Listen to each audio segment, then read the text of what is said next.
Maternal health के module में खुशामदीद। मेरा नाम डॉक्टर रुबीना सुहेल है और मैं गायनेकोलॉजिस्ट हूँ। मेरी एक्सपर्टीज़ न्यूनेटल और मैटरनल हेल्थ है। आज हम एक बड़े इंपॉर्टेंट इशू के ऊपर बात करेंगे और ये इंपॉर्टेंट इशू है 3 डिलेज़। और ये 3 डिलेज़ वो 3 ताख़ीरें हैं जिनसे माँ की डेथ पेश आ सकती है। So 3 delays to reduce maternal death. इन 3 डिलेज़ में पहली डिले है डिले इन डिसीजन मेकिंग, दूसरी डिले है डिले इन ट्रांसपोर्ट और तीसरी डिले है delay in provision of care.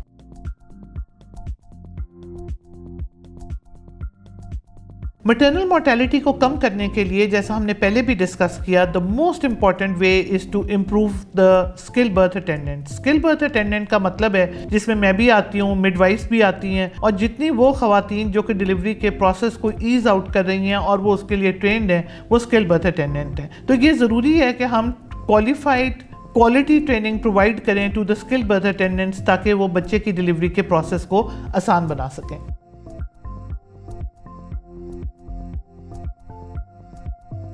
So delay in decision making को कम करने के लिए LHWs और कम्युनिटी मिडवाइफ्स एक बहुत अच्छा रोल प्ले कर सकती हैं। उसके अलावा औरत और उसकी फैमिली की awareness about which complications can happen, और अगर वो हैपन होती हैं तो उनको कितनी जल्दी फैसला करना है और फैसला करके अस्पताल में पहुंचना है।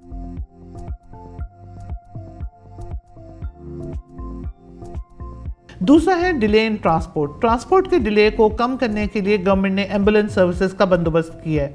आप सारे लोग 1122 की सहूलत से मुयस्सर हैं, लेकिन अगर 1122 मेन शहरों में मौजूद है, लेकिन अगर 1122 की सहूलत मुयस्सर नहीं है तो रूरल एम्बुलेंस सर्विस है जिसका नंबर है 1034। सो अगर आप 1034 डायल करें तो रूरल एम्बुलेंस सर्विस से हेल्प ली जा सकती है। वो जगहें जहाँ रूरल एम्बुलेंस सर्विस भी अवेलेबल नहीं है, वहाँ कम्युनिटी को अपने तौर पे कोई सिस्टम डेवलप करना चाहिए कि अगर किसी औरत को कोई कॉम्प्लिकेशन हुई है तो उसे फौरी तौर पे अस्पताल पहुँचाया जाए, और ऐसा हॉस्पिटल जो कि फंक्शनिंग है और जहाँ ये सहूलत मौजूद है कि वो औरत का ख्याल रख सकें।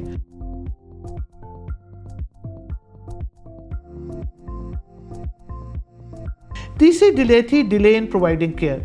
डिले इन प्रोवाइडिंग केयर के 2-3 चीज़ें हैं जो कि इम्पॉर्टेंट हैं। उसमें एक डिले तो ये होती है कि जब आप अस्पताल में पहुंचे तो उस अस्पताल में वो अदवायात या ब्लड जिसकी ज़रूरत है वो अवेलेबल नहीं है, और दूसरी चीज़ ये है कि वो मरीज़ जिसको ज़्यादा इंपॉर्टेंस की ज़रूरत थी या जिसको पहले देखने की ज़रूरत थी उसको नहीं देखा गया और दूसरे मरीज़ को देख लिया गया है।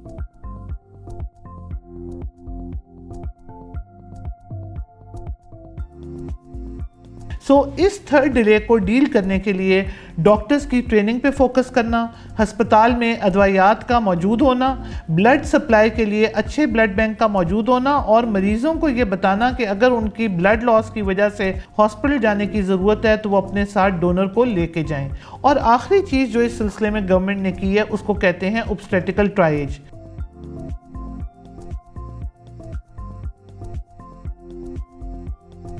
ऑब्स्टेट्रिकल ट्रायेज एक सिस्टम है जिसके अंदर मरीज जब हॉस्पिटल आता है तो उसे 3 कैटेगरीज में डिवाइड कर दिया जाता है।